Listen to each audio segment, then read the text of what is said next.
just talk us through it, Chris. Like, I'm sat here with my Chelsea fans. Don't tell me you hate me. I'm with a Christian Pulisic mug here right now. So you can't say you don't hate me right now. Tell me what's just happened with Timo Werner. Delicious ball over there. See how that happens now. If we weren't recording like we weren't 2 minutes ago, there's no way the word delicious comes out of my mouth. We're recording. There's a reason I got you to speak through it again. Delicious ball over the top. Alonso nods it back across the box. It is just Timo Werner. There is no one else around. If it was a Western film, yeah, it's just Werner there on his own and nothing but tumbleweed coming across. He gets his positioning all wrong. He gets his movement all wrong. He tries to take a wild swipe at it, and it goes wide. He's just glanced over at Tuchel, and you can tell that there's fear in his eyes. He's thinking, I'm fucked that. You know what, though? That header, I don't think you gave that enough. Sort of like it was a quality cushion header from Alonso. Cushion header. 100%. That is a striker's dream for someone to be there to nod that back into the box. And Thomas Tuchel has gone from Neymar and Mbappe to Timo Werner, and he must have watched that happen then and thought, fuck my life, what the fuck am I going to do with this guy? Lampard sat at home fucking laughing. But yeah, Lampard sat at home turning around to his fucking missus. I fucking told you, see, I told you, it wasn't me, it wasn't my fault, stupid fucking bastard. I tell you what though, lads, there's been a fair few newcomers to the Premier League that have really struggled this season, hasn't there? It's a common theme. Werner, Havertz, Van der Beek. Like, what is going on? I don't know though, because there's been just as many who've absolutely smashed it. Like, I'm going to turn to it because Josh has got a face on, so I know he wants me to mention. So before you go to him though, because I am probably the second biggest advocate, except from Josh. He hasn't been outstanding. Alan's been great, but James. He had the first 5-6 games, didn't he? Yeah. And let's not talk about Everton. Let's not talk about Everton. No. Do you know what we're going to do? Swiftly moving on. Yeah. Do you know what we're going to do? And we have made a pact. At the time of going out, this is we're going to live stream this across all the channels. Say live stream. We're going to stream it across all the channels on Wednesday night. So first things first, a bit of house cleaning. House cleaning? What did you say? A bit of housekeeping. Housekeeping. Yeah. A bit of house cleaning. See you later. Back in 10. A bit of housekeeping. You pay for that, don't you? Don't you have a cleaner for that, Collins? We're not talking about that either. I've got. As you can see, I've got my connections. Shout out to Ainsley Harriet. A bit of housekeeping for anyone who's watching this. Obviously, we are not live, but pop questions and comments and stuff below, and we will get back to them on Wednesday and Thursday morning. But what I was going to say then is we did agree, didn't we, before? We have absolutely nothing to say about United and Everton. So if you've come here to watch us speak about United and Everton, sorry, you're out a lot this week. We've got absolutely nothing to say. Nothing's happened over the past few days. Have we even played? No. I don't think United played this weekend. Sorry, we're going to have to disappoint all you listeners today. It's not happening. No. And I'll use that opportunity to pass it over to the show host, Danny, who's going to lead us into our first team that we do want to talk about. Hi, Liverpool fans. What's going on? Yes. Can't see you from down there near the bottom of the table. This, lads, is fucking beautiful. This is the best title defence I've ever seen. Oh, is that 1-0? 1-0? Yeah, Chelsea just scored. Sorry, I'm just watching It's all right. Keeping everyone up to date. Well, Timo Werner was on the left with the ball, so, you know, as long as he's got nothing to fucking do with it. Nice assist, well, nearly an assist. For those that are unawares, we have our group chat, and we were chatting during the Liverpool Leicester game over the weekend. And all you boys were convinced, Leicester are bottle jobs, Leicester are shite, Leicester are this. And I was like, lads, don't worry. It's fine. Did they come good? You fucking damn right they did. Thank you, Alisson. You fucking shit cunt. I mean, they weren't even in the game for 70 minutes, were they? They were not in the game for 70 minutes. And then, I don't know, Alisson might need to wear 6 or 7 pairs of socks because he got cold feet again, didn't he? It's just absolute nightmare. Gifted, Jamie Vardy, what he was doing with the centre-back, I don't know, miscommunication or whatever, but the game just turned on its head in, 7 minutes? Yeah. Whatever it was. Even the third goal.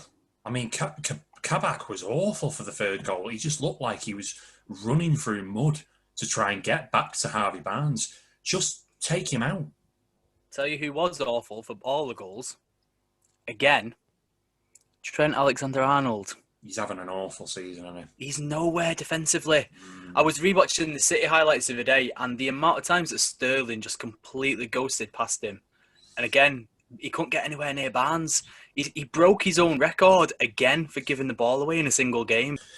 Do you know what? Like, you can be forgiven for getting ghosted by Sterling, because Sterling does that to most defenders. What is really worrying about Trent is the fact that it's happening against Brighton and it's happening against Burnley. And there's just the Burnley game in particular. Like, we all watched the Burnley game, didn't we? We watched Liverpool play Burnley. He was awful. Like, every single time he got the ball, he'd just try his customary run up the right, and it was just hopeless balls into the box. And me and Tarkovsky, I mean, they must have thought all the birthdays come at once. Every single time something comes into the box, cheers, nodded out, done and dusted. You hit the nail on the head. I mean, 80 minutes. They were in cruise control the first half. Leicester had nothing. They were offering nothing to the game. Liverpool were in complete control. Great goal. I mean, let's give credit where credit's due. Great goal. Roberto Firmino, we sent a piss out of him. What a touch. That was a fantastic assist. It really was. And Salah, he didn't have much work to do after that. Like, Firmino Still a good finish, though. It was a good goal, yeah. Finish. But he made everything about that goal. And then to capitulate like that in the last 10 minutes is just frightening. Like, what went wrong in the last 10 minutes there? What happened? I mean, where do you want me to begin? The goalkeeper, centre-back, the right-back.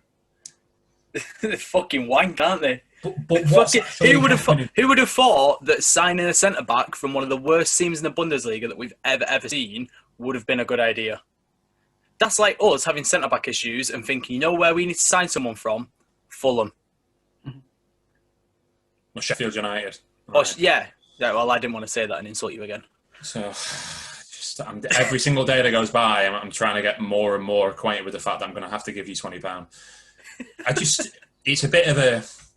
It was almost as if as soon as equaliser went in, because there was a bit of a Barney, wasn't there? Like, it was. By the way, that was definitely a penalty. I'm not having it was a free kick. I know it went in, but that was a penalty. Am I wrong in thinking that was a penalty? Which one? The tackle that Thiago did? Yes.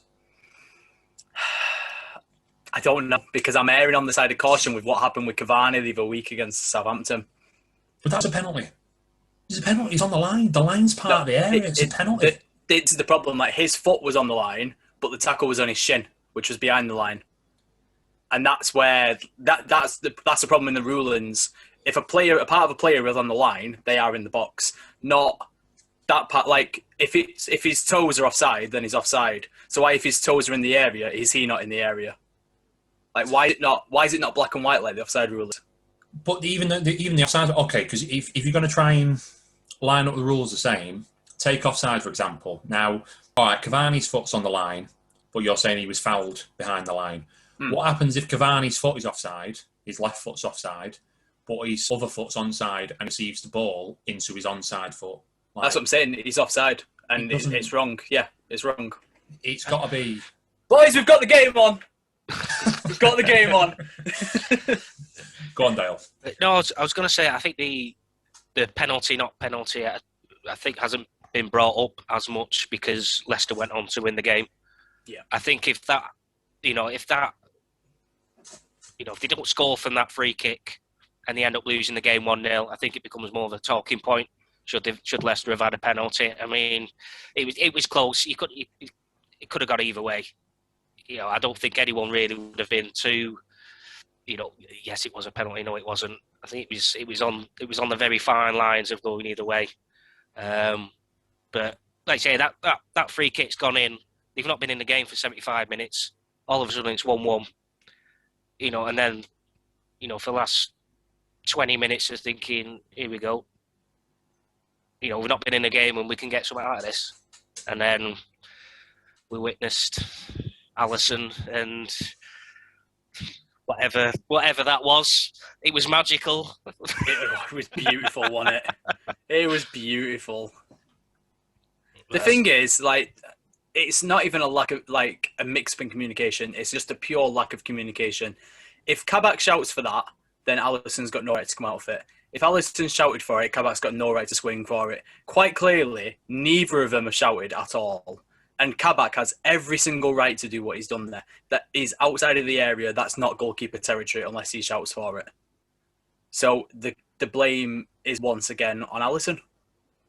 Very, very poor goalkeeping. There's no one else. You can't drop Alisson. Danny Murphy, I listened to Danny Murphy on the radio earlier today, and he made a very good point, which is you can't drop Alisson because who else is there? I'd put that Irish kid in. Fuck it, he's looked really good when he's played. Is he good enough to fill it? What? To challenge for the title, mate? It's gone. No, not so much that, but that is a shambles of a defence at the moment, and that is a big ask to put a very inexperienced goalkeeper in there and say to him, not only have you got to keep a clean sheet, please, but sort this shit show out. Go. To his credit, when he played in the league previous, he's been sound, kept a couple of clean sheets, and the defence hasn't changed. If anything, they've got one more experienced centre-back. But like you said, he's Alisson. I think it's like De Gea, he'll be pushed to the absolute limit until he gets dropped. Yeah. Which we're not talking about David De Gea because United didn't play on the weekend. United didn't play the weekend, neither did Everton. No. So Josh is gonna have to speak about Liverpool, seeing as Everton have not played over the last 7 days. So let's speak about your closest rivals just now. How did you feel with the events that unfolded over the weekend between Liverpool Football Club and Leicester City, mate? It was nice to see, but then it was ruined by my team that didn't play. Now, I won't lie, I watched the first half, lads. I didn't even watch the second half where all the action was. I had to catch up on Match of the Day. I thought, going back to what you said about Arnold having a bit of a nightmare of a season, I thought that we were just starting to see Arnold find a little bit of form again until they played Man City. And then it seemed to go backwards. And that was only confirmed by how he was absolutely rinsed for pace for the third goal. I don't feel that all of the criticism for Alisson is warranted because since he's been at the club, he's got a ridiculous amount of clean sheets. I know he's had a solid defence in front of him last season and the season before, not this season. Quite a lot of defenders missing through injury, what have you. But is it not Klopp's job to make sure that they've got squad depth in case of injuries? I know they've had a lot of injuries, but it just shows that the depth wasn't quite there like they expected. It is his job, and then you see it a lot on Twitter. I've saw it a lot anyway. Is a lot of the fans complaining that this is the owner's fault for not providing them with money, which does make a lot of sense. They say they're not a big spending club whenever they only make big signings whenever they sell someone. Like they don't have the finances to literally go out and sign anyone. They have to sell first. I mean, what did they do this summer? Sign Thiago, who was funded by Lovren being sold, and I can't remember, they shipped off a couple, didn't they? Yeah, there was a few players that got pushed out the door. Probably Ryan Brewster, did he go? Brewster is 24 million, and Thiago was 25 mil. So yeah, point proven exactly. They have to sell to buy. So it tells me that their owners don't like spending money. Which is a crying shame. Oh no. Anyway, so I just think that Klopp hasn't been funded. And when he has been funded, his purchases have been brilliant.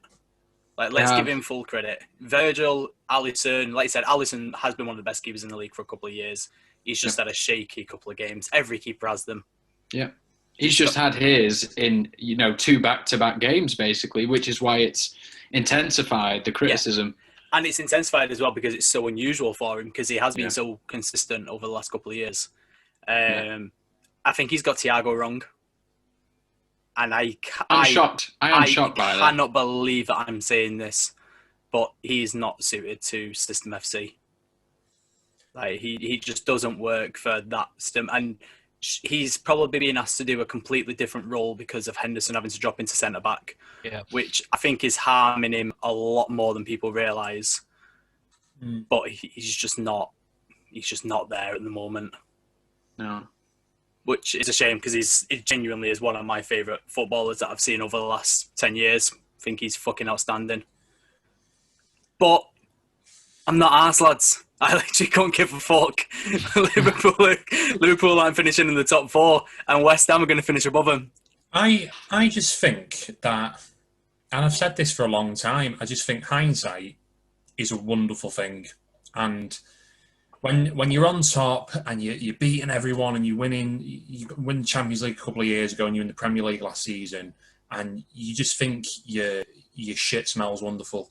And I've always said there's just not been anyone. So I could have put that much better now.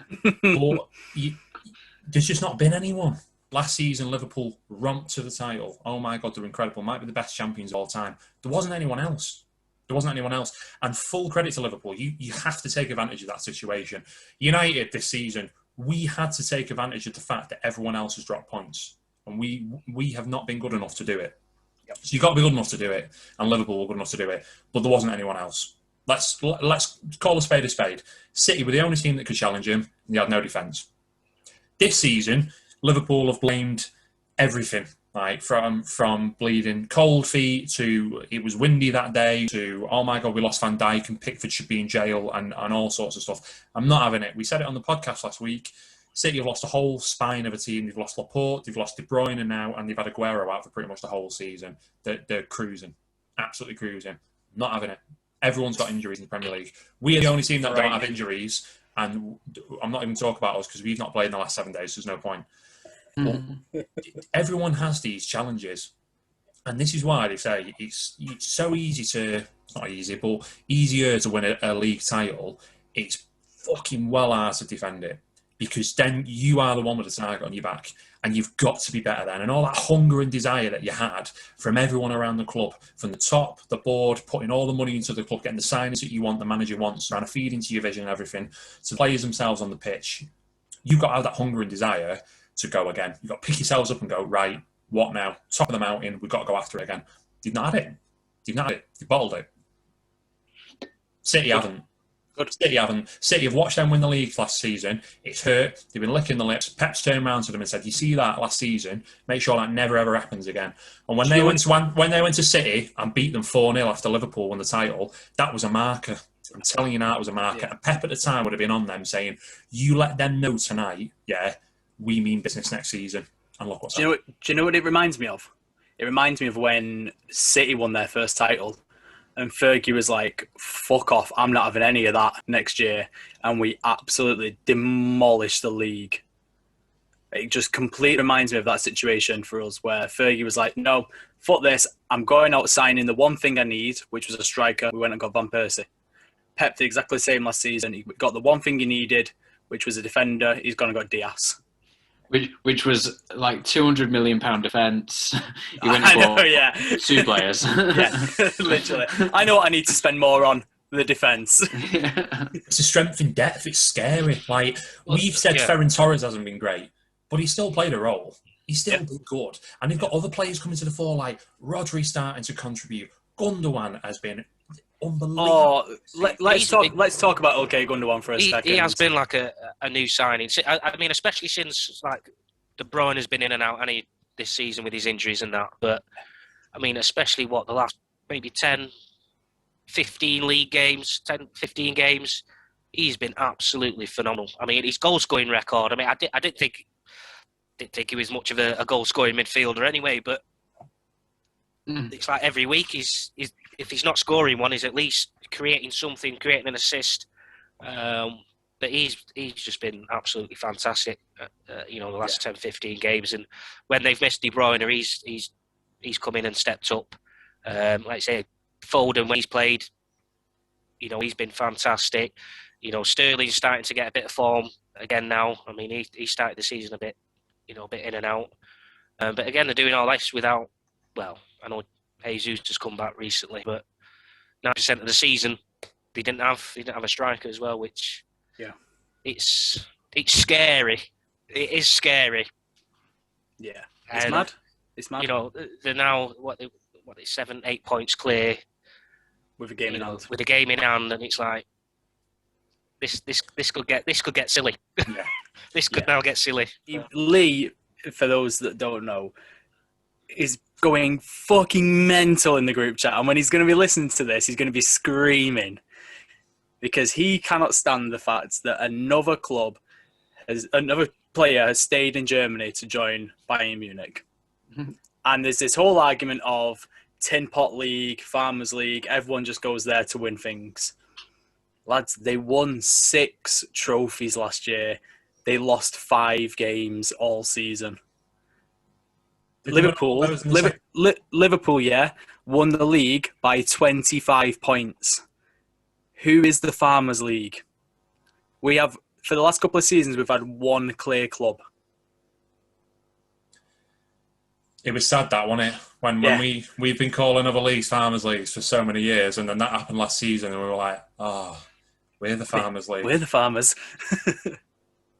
I think a lot of people hate this, and I've seen it on Instagram as well today, where a lot of people complaining, saying, he's just going for the success. Yeah, fucking course he's going for the success.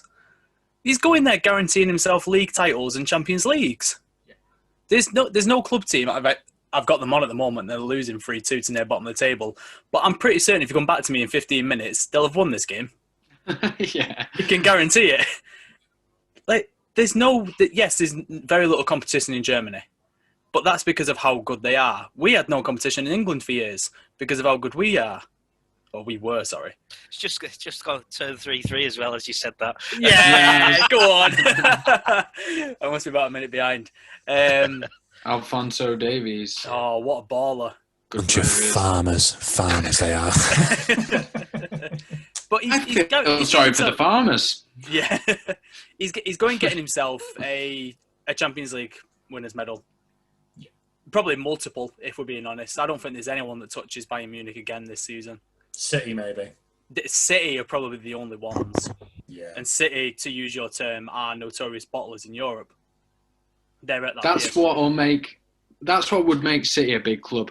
They need to win the Champions League at least once to make them a big team. Because you were talking about Chelsea and how you think that Arsenal are probably the bigger side out of the two of them, but Chelsea did rack up that Champions League trophy. True. So yeah. So I know they've won it just the once. Everton have never won it. Or probably never will win it. But, I think it is European domination that decides whether you're a big club or not. Yeah, I agree with that. Over a period of time. And City haven't done it in the Champions League, and that is why they're not Davis, one of the elite clubs. Son. Jeez! You know what, Josh? I 100% think you're right, because that's why Notts Forest are still considered a big club. That's why Aston Villa are still considered a big Celtic. Club. Whoa, call it there. We'll have none of that, lad. But them, Benfica. Who the fuck wants to play for Benfica anymore? But people still consider them a massive club because they've had European history. I don't know, but it's like the argument that Lee was trying to make was Upamecano should have come and played with Harry Maguire instead of going and playing in front of Manuel Neuer. Someone please tell me that I'm not the only one that sees this as a great move for him personally.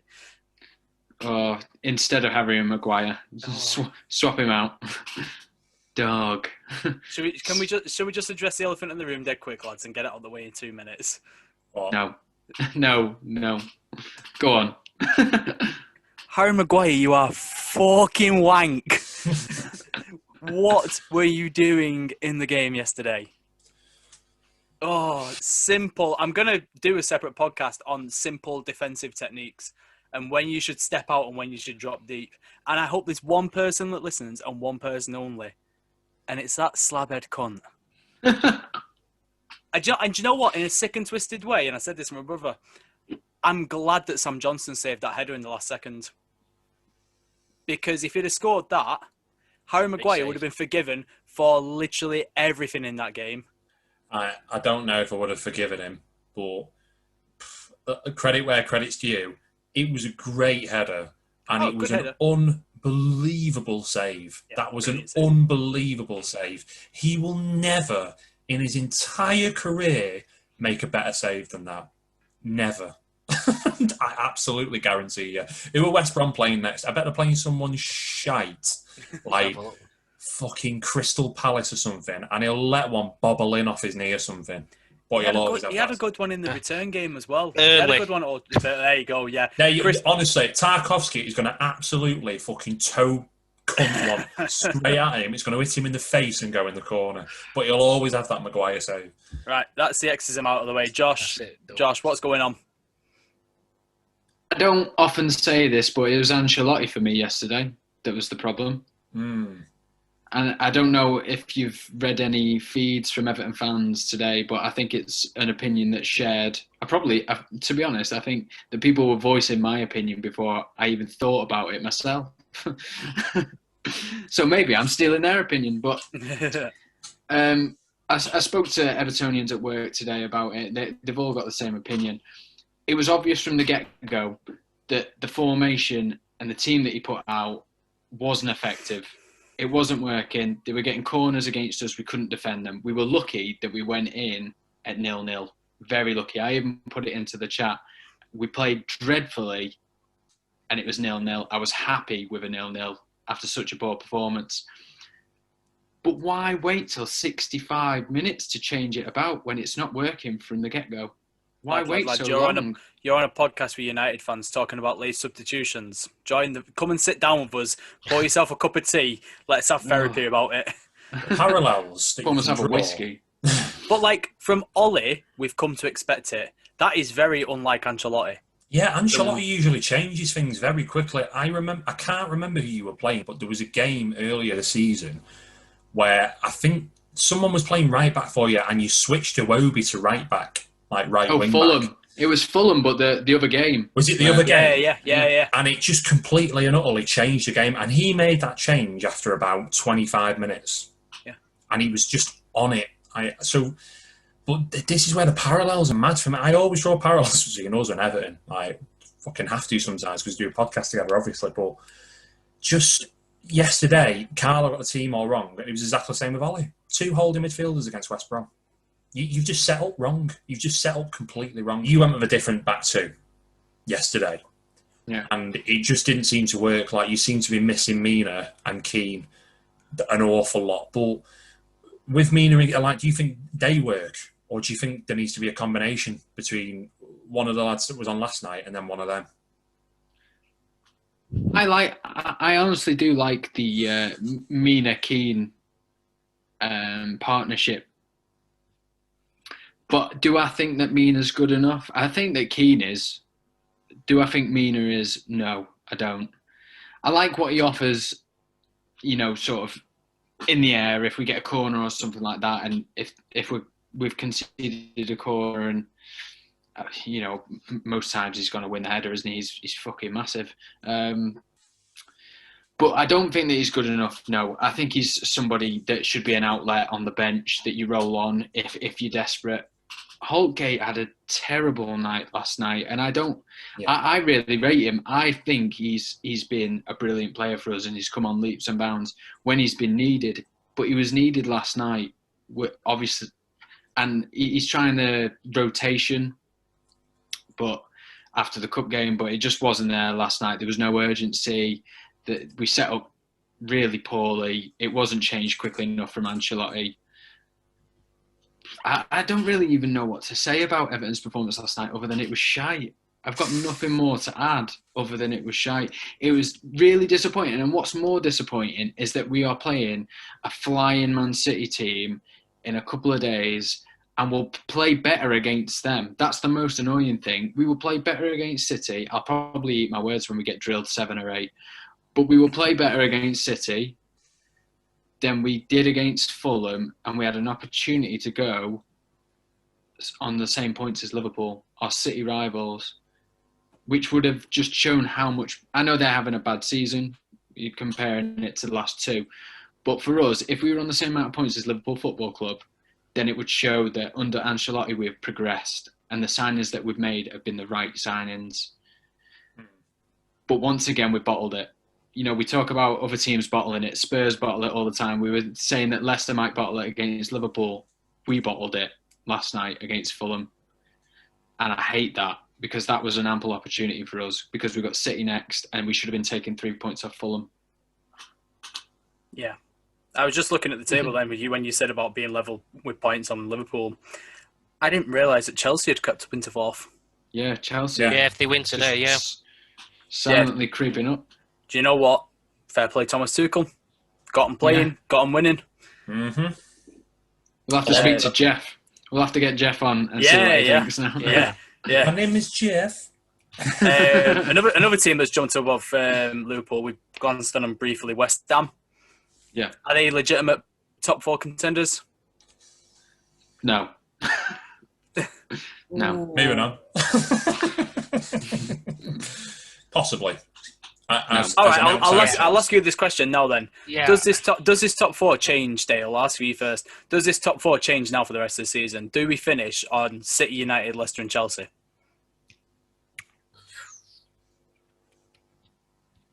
Yes. Oh, he's done it. He's done it! Yeah, I think it... He's done him. He has done it. He does not look happy. You know, I wasn't even thinking of that. I was thinking of Martin Tyler. Yeah, that's exactly what I was thinking. He's run the goalkeeper. He's done it. That is the most embarrassingly low-key celebration to a hardcore Martin Tyler moment I've ever seen in my life. He was literally like, "What the fuck do I do here?" Yeah. There was no way. Shoot, you bastard. There was no way that we could not throw the tractor driving guy into that. And have a go-karting. Easy. To this day, every single time I pick up the phone, pretty much to anyone, I'm like, "All right, Miud?" Yeah. Let's get him on the show. Let's locate him and get him on. Right, Dale says yes. What do you two think? Top 4 stay the same? No. Who drops out then and who comes in? I still always have the nightmare scenario that Liverpool will find form and creep back up into the top 4. They've just got too many good players to not push that top 4, I think. Like, the injury woes won't last forever. Yeah. See, I think Chelsea have got too many good players to have been as bad as...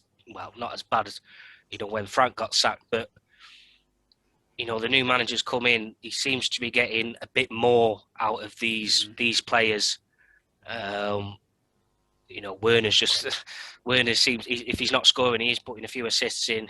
He puts a shift in, doesn't he? Yeah, I mean, Abraham was just, he was just getting a run of games, but he's just gone off injured. But Giroud's just come on and scored a goal. The keeping clean sheets as well. Look at they're fairly solid at the back. So he seems to be getting that little bit more out of them at the minute, and Liverpool aren't getting too much more out of their players at the moment with the injuries as well. I think Chelsea will stay in the top 4 for me. I absolutely agree with you. I think this is the Chelsea we were expecting to see when they signed all them players. Do you know what it is as well? It's the other players he's brought through, like Hudson-Odoi is finally getting a run of games. Who hasn't seen the pitch much at all. And I know he's got Christensen on at the moment, and that's probably due to injuries, but I don't think he's a bad defender. I think Christensen's a very solid option to have. I don't know what the situation is. Why on earth is Kepa in net tonight? Is Mendy injured? No idea. Well, so far he's not conceded, so I mean, yeah, that's what I mean. That's a maybe result he in needs its it. own right. Maybe he needs it, yeah. I think Tuchel's done a really good job of wiping the slate clean with a lot of them and just saying, like, no matter what happened under Lampard, it doesn't matter. He's not here anymore. Fresh start for you all, which is the best way to approach it. And the thing that Tuchel's done really, really well is he's probably identified that Lampard was trying to bleed through a lot of youth, and he was trying to... I think we can all see what Lampard was trying to achieve in terms of his recruitment, in terms of the system and the way that he wanted Chelsea to play. And I think Tuchel's done a really, really good job of coming in and saying, I'm not putting a stop to that, but we are in a moment of time where the results are just not good enough. We're in a rut and we need to bring back tried and tested, which is why I think, you know, his standout performers so far are Azpilicueta and Alonso. Yeah. Two experienced defenders. Just a masterstroke it was to bring them back in. Burnley specifically, I'll talk about again just because they both scored, but it's an absolute masterstroke to bring them back in. Really level-headed, plenty of experience, been there, done it, still got ability, still got the legs. Just steady the ship at the back, get everything nice and tight and everything again at the back, and we can build on it. 0-0 draw against Wolves. Got a point, decent point. I know Wolves are bad at the moment. And then we springboard off that. And I think they've springboarded really, really well. And they're looking like a decent side now. Whether they will pip Liverpool, I don't know. This all depends on whether Liverpool can find a way out of this rut that they're in. And I just don't know if they can because it looks really bad at the moment. Like, really bad. Good. I think I speak for everyone in England who isn't a Liverpool fan when I say good. So where do West Ham finish then, boys? Where do we? If they're not getting in the top four, they're sitting in fifth now. Did they stay fifth? I mean, what's Europa? Is it top six? Yeah, six, yeah. Six, and then it might be seventh depending on whoever wins the FA Cup. I think if United or City win the FA Cup, then. Oh no, if City win is it FA Cup or Community Shield goes in, not Community Shield, Carling Cup. Whichever one of them two wins goes into Europa League, doesn't it? And then that gets passed down into seventh, yeah.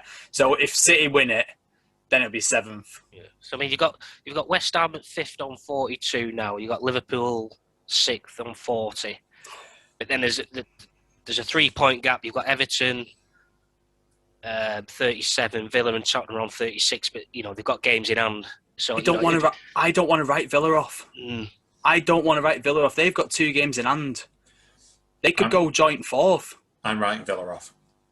They're not going to come anywhere near the top 6. Oh no, I'm not writing them off at all. I think they've got a really solid back line, quality keeper. They've got Barkley fit again.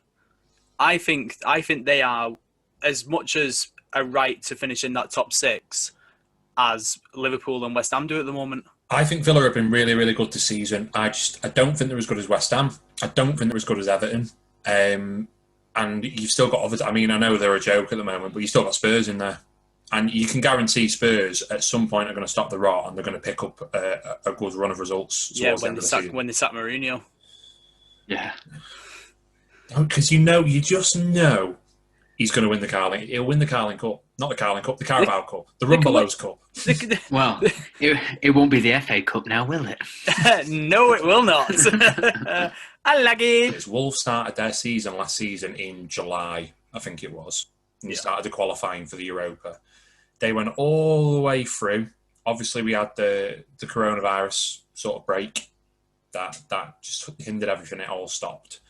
Then they've come back, and then it's straight into this season.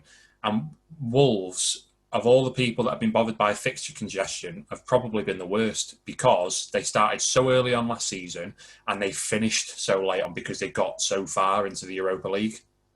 And then restarted again early on because they had to restarted qualify again. Yeah, so I mean, you're talking physically, mentally, just probably so draining in that squad. The squad's even smaller now because of selling key players and injuries. Jimenez is a talisman for him. He really is a key player, and that is just going to knock your confidence even more. and they're just having a season off. I think Wolves just need to avoid relegation. They need to avoid getting sucked into that dogfight, which I think they will comfortably. Yeah, there's no way they get dropped into that. I think 45 points is a good goal for Wolves. Just have a season off. You've exceeded expectations, like you said before, Danny, and then just go again next season and reset. But this season's over for them. You're not going to win a cup. Even though you're still in the FA Cup, you're not going to win it. Like, there's better teams than you in it. It's very unlikely you're going to have a go. So just have a season off, avoid relegation, don't get sucked into it, go again next season for me. I don't know if anyone agrees or disagrees. Or Fully agree. Spot I on. agree. Yeah. I don't understand what that lad would. You'll have to tell me his name, but I've seen very little of Wolves this year, and they've signed this new lad with long hair up front. Fabio Silva. I don't know what he adds to that team. Every time I have seen them, he's been shit. Yeah, I feel sorry for him because he was definitely one for the future, and the Raul injury has really just thrust him into the first team, which he's just not ready for. He should have been sent on loan for personal development. At the same time, I bet Wolves are fucking glad they didn't, but that's why they went and signed Willian Jose, who is similar in stature and playstyle to Raul, only nowhere near as good as Raul. no, he was poor yesterday for me. The biggest issue that they have at the moment is Adama Traore. He's taken about 2 steps back. He's not beating defenders like he once was. And his end product, where I think I said at one point in this podcast 2 months ago that I'd have him at United because his end product was improving. Fucking hell, I'd rather have Dan James now. Jesus Christ. He is growth hormone Dan James, I was just about to say. Yeah. There is no end product there, and he could get away with it with Raul in the box because Raul would find the ball. You just had to chip it into an area and Raul would win it. Yeah. But Jose, Silva, they are not them players. No. And he is missing massively. And he's missing Doherty behind him as well. That was a huge thing. Josh, you said it the other week. Connor Cody's season was completely derailed after the England games. Mm-hmm. He just hasn't been the same. They've missed Johnny at left wing back. Ait Nouri's been okay. That Hoover lad has been all right.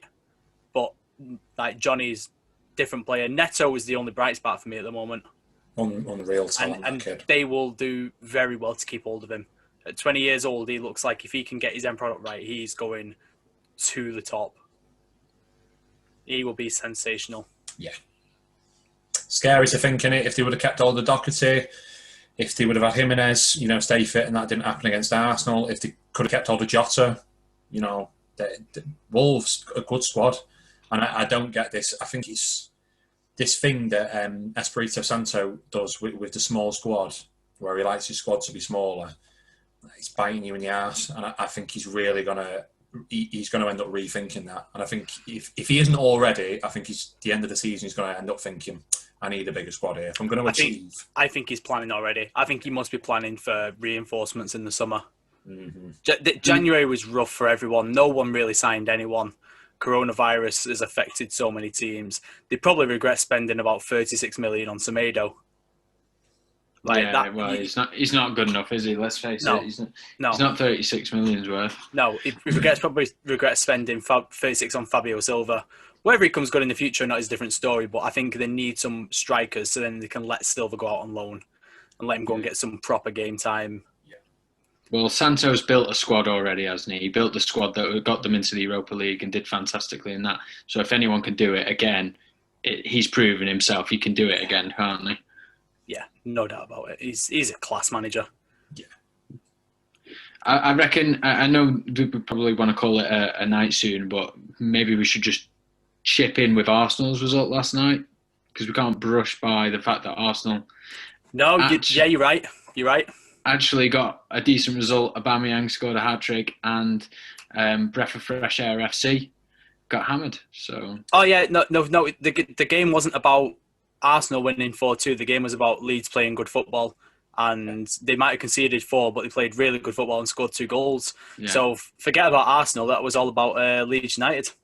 I mean, I tweeted before, but I just don't know how Leeds United aren't being considered for a Victoria Cross for their performance last night, because I mean, how many superlatives do you want to use? Brave, heroic.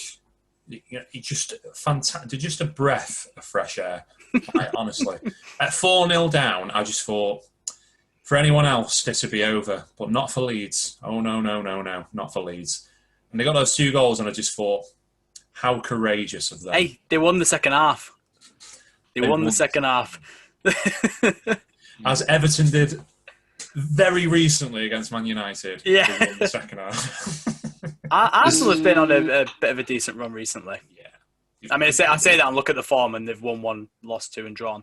So I retract that statement. No, they're playing better, though. They are playing better. Yeah. I think Aubameyang's personal issues, hopefully, are behind him. I don't know what they were in the end, but you never like to see any player missing games due to personal issues.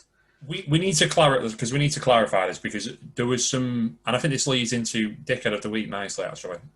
Because, as per usual, there's just dickheads on social media that just decide to abuse players and all the rest of it. And is it any wonder that any potentially gay player, and there's definitely players in the Football League system all the way up to the Premier League that are gay. Mm-hmm. Yeah, definitely is, right? And the fact that they still can't come out because this disgusting abuse came out after that video is daft. And that is not why we're highlighting it, yeah? It's got nothing to do with his sexuality or anything. Right? You are who you are, and you can be with who you want to be with, and there shouldn't be any issues from anyone, as far as I'm concerned, or any of us. I think I speak for all of us. The weird one for me is what is happening. That's what I mean. It's a social aspect of it for me, because I would never, regardless of the people I'm around, right, just whip it out and decide, this is where I'm going to pleasure myself. It's not even the fact that he's whipped it out. He's fully fucking naked. And he's just sat next to a dude already. Saliba's fucking next to him recording. Then another one just comes and joins him. Like, I mean, yeah, don't, like, fuck's sake, don't abuse anyone for the sexuality. Abuse them for being weird. Like, it's just strange behaviour. This is what I'm saying. Whether you are gay, straight, no matter what gender you are, what you identify as, it's weird. You've just hit the nail on. It's weird enough for you to just pull your pants down. My man was bolloco, mate. He had nothing on. He didn't even have a pair of trainers or socks on, and he was just going for it. How weird is that? It's so weird. I watched it, and I thought, why is no one going to pull him up? Is no one just sat there like? Somebody was pulling something. Hey! Fam, do you think this is normal, like, social decorum or what? Oh, God. Bizarre. And as a result, I don't know who that player was, whether he's even a player or not. He's my Decade of the Week. Nice. I've only got one, and it is Stefan Posch, who plays for Hoffenheim. Now, I don't know if you boys have seen this incident over the weekend, but Hoffenheim had an injured player down, but they were on the counter-attack against Dortmund. So naturally, they're not going to kick the ball out, are they? Unfortunately, they gave the ball away, and Haaland went and scored. And Poch decided, cunt, you should have kicked the ball out. No. If it's okay for your team to take advantage, it's okay for Haaland to take advantage. Know the rules, play to the whistle, get on with it. Also, that game was a defensive disaster class. It was the commentator on it. I'll send you the short BT highlights. The commentator nailed it on the head. It's one of the most entertaining games I've ever watched because of how bad the defending was. It could have been 7-7, and that's not an exaggeration. It was awful, but what did it finish? 2-2. Oh, must have been some poor striking and attacking. Oh yeah, there was. Yeah. Poor defending and poor attacking as well. We love a Desmond. We do love a Desmond. Go on, Josh. Dale, is it Celtic or? I'll be honest, I haven't got one. Right, so it's Celtic then. Well, I did read actually they are in some financial trouble. It is actually Celtic. Come on, mate. Please tell. Yeah, apparently they've reported a financial loss for the last 12 months or, whatever period. So yeah, but they still could afford a training camp in, was it Dubai, in January, and then furloughed the whole under-18 squad as well. Not just any training camp, a training camp after losing the Old Firm. Yeah. Unbelievable. Speaking of the Old Firm, let's go full circle. Do you know Rangers have been done today for breaking COVID regulations because some of their players were caught at a house party? Yep. I can't see Steven Gerrard fucking being happy with that. It would not surprise. Whatever players they are, I bet they're dropped in the next game. There's no way that Gerrard would be happy with that. 18 points clear, I think, or something they are now with, 7 games in hand. And could you imagine if anything happened and Nicola Sturgeon was like, right, football's gone? Could you imagine if Nicola Sturgeon, they're so close to breaking that 9-year and she just cancelled the lot? There's going to be civil war in the streets, man. Yeah. Good. That would be the only time in my life where Scottish football would be slightly interesting. What with being cancelled?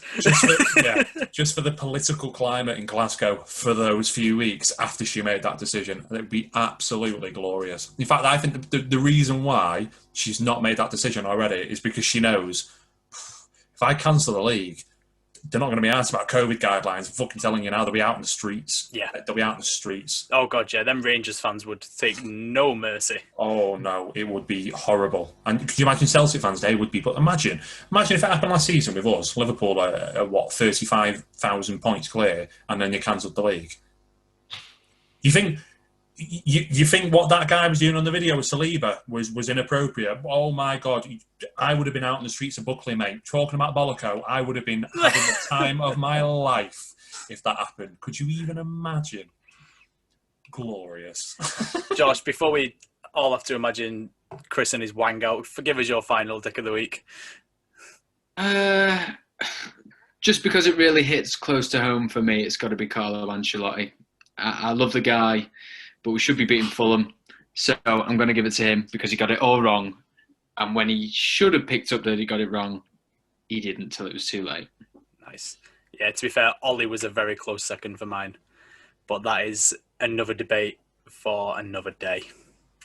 We've slightly changed the format to Dickhead of the Week. So for anyone who usually watches the podcasts, you'll appreciate that we all usually just go around a room and then we all decide between ourselves who our winner is.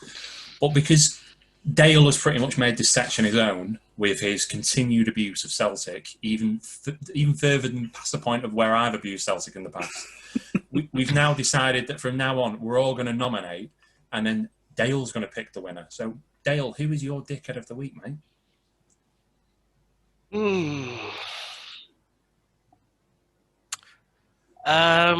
I will go with Josh's. I will go with Ancelotti this week.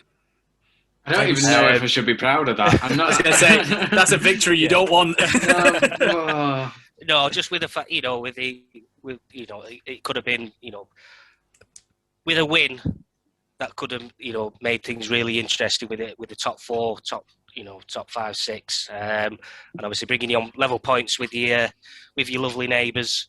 It would have been a nice little momentum as well going into the City game. But yeah, it sounds like Ancelotti got it completely wrong in that department. So result speaks for itself, mate. Yep. So unfortunately, Miss Ancelotti, you gutted. Are dickhead of the week. I'm gutted. I was absolutely certain that Bollico Wanker was going to clinch it for him. That's weirdo of the week. That's weirdo of the year. Yeah. I don't know who's weirder, the guy that did it or Saliba for actually recording it. Yeah, that is odd. I feel for Saliba because I feel like that even the look on his face, he was like, to all his followers, you're never going to believe what's happening here. I feel like that was going down the line of, I feel sorry for him because I'd have done the same if I was in his scenario. That's what you wanted to say there. What else do you do? Just pull out your phone. You would not believe the day I'm having here. Guy's just fucking casually scrolling Twitter and there's Hey up, Snapchat story. Go on, lad. God. That was a shock on Twitter, that night, I'm telling you. I saw all like, oh my God, what Saliba's done and stuff, and I was just like, what's this all about? And then as soon as I searched his name, I regretted it. Well, that was the thing, because it literally come out the day before that he'd taken a swipe at Arteta for not playing him and not giving him a chance. And then he was trending again, so I was just like, oh, here we go. Here's another swipe. Yeah, not quite a swipe, but... Well, that's what I thought it was. I thought there was some sort of like conversation again that you'd had about Arteta. Yeah, no. No, it wasn't that. No, it was not. Wrap it up, Danny. It was the literal dick of a week. I am not topping that, boys. From myself, Dale, Josh, Chris, and the absentee Lee, thank you very much for listening. Go and subscribe to us on YouTube. Follow us on Twitch. Catch us on Facebook, Instagram, Twitter, @WeAre4M1T. I had to remember what the username is because I don't use Twitter anymore. Wonderful. And don't go and getting your dicks out in front of a group of lads. It's a bit weird. I might make that a soundbite from now on. All right, lads. Take care. Love yous. Peace out, fellas. Boys. See you later, boys.